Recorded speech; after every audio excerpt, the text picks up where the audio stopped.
Bonjour à tous et bienvenue sur la chaîne de modding.fr. Nous recevons un nouveau FSP. On continue sur les alimentations de la marque FSP Group.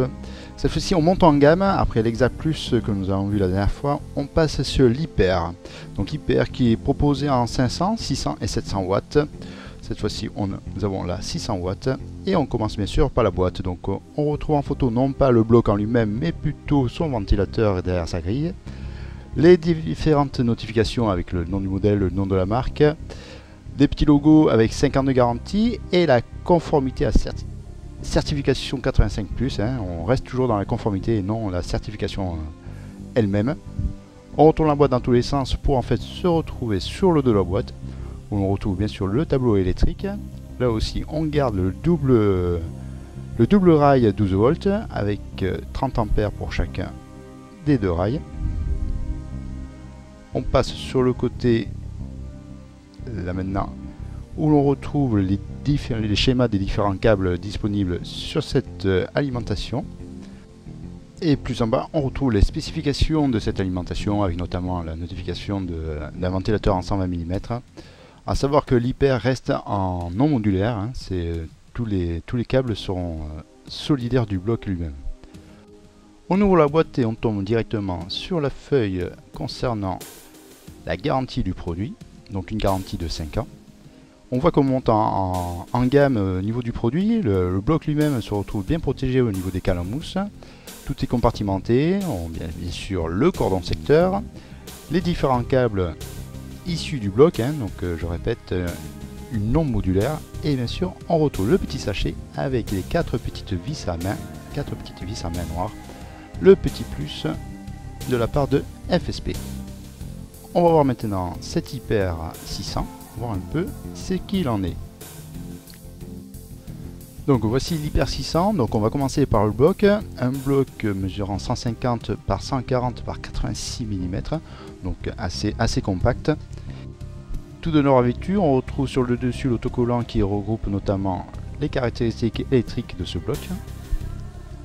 Sur le côté, on retrouve un autre autocollant comme de l'autre côté qui réunit bien sûr le nom du modèle, le nom de la marque, la puissance et la petite étiquette garantissant l'ouverture, la non-ouverture justement du bloc.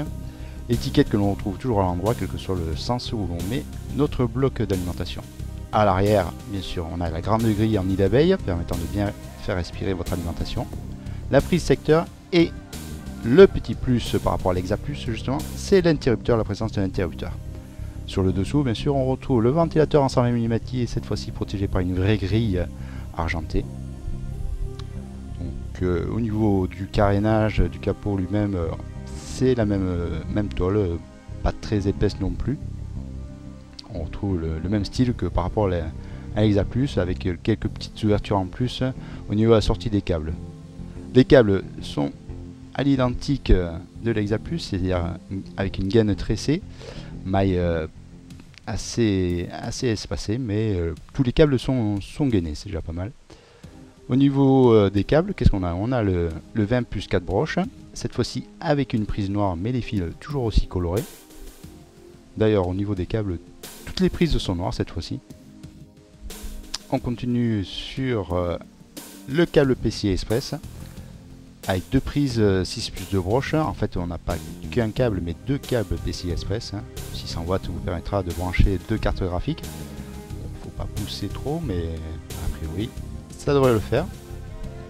On passe ensuite au câble CPU, 4 plus 4 broches.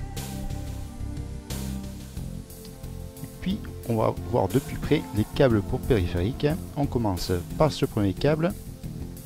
Donc un câble destiné aux prises SATA avec 4 prises SATA avec des prises à 90 degrés, assez resserrées les unes par rapport aux autres. Je dis ça parce qu'en fait on a un deuxième câble avec des prises SATA, aussi 4 prises SATA, mais avec des prises SATA dites un peu classiques, avec un espacement plus conséquent de 150 mm entre chaque prise, alors qu'avant c'était 50 mm. Et le dernier câble dédié Molex avec deux prises Molex et la petite prise disquette.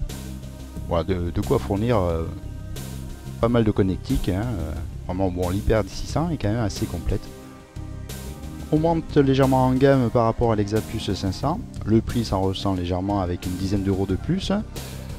Nous allons voir bien sûr le test sur le site de modding.fr incessamment sous peu. Voilà, c'en est fini en tout cas pour le tour de cette Hyper 600. Je vous remercie de nous avoir suivis et je vous dis à une prochaine fois sur le site, sur la chaîne de modding.fr. Allez, ciao, merci bien.